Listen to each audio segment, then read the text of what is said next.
Sige po. I'm from Naga. Naga rin. Sige na ulit. Let's do that. Our prayers.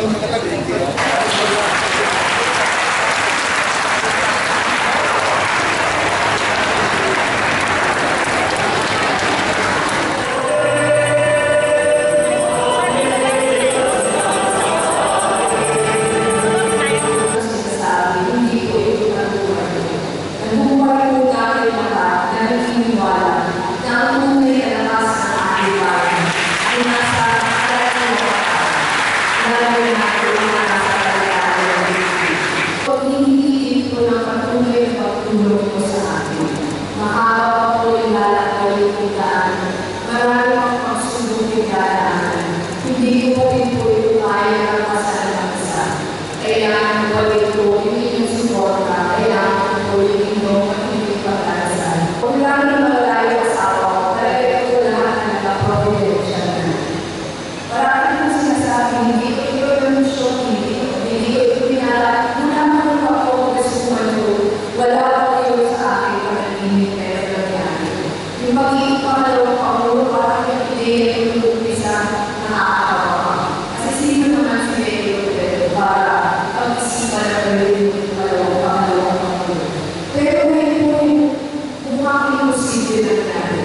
At parang inasure ko tayo na lahat talaga pag-ulit siya. Sana po, sa araw-araw na habang ko, yung aking pag-ulit na pangalawang pangulo. Hindi malimit ang magsawa sa pagbabantay sa akin.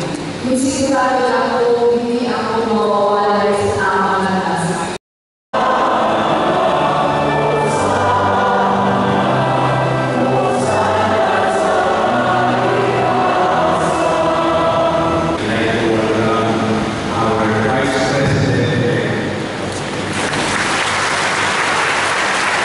We want to thank her for helping us in our advocacy for good governance kasi na-popularize yung UBAS after the death ni Sec Jesse dahil sa tulong din niya.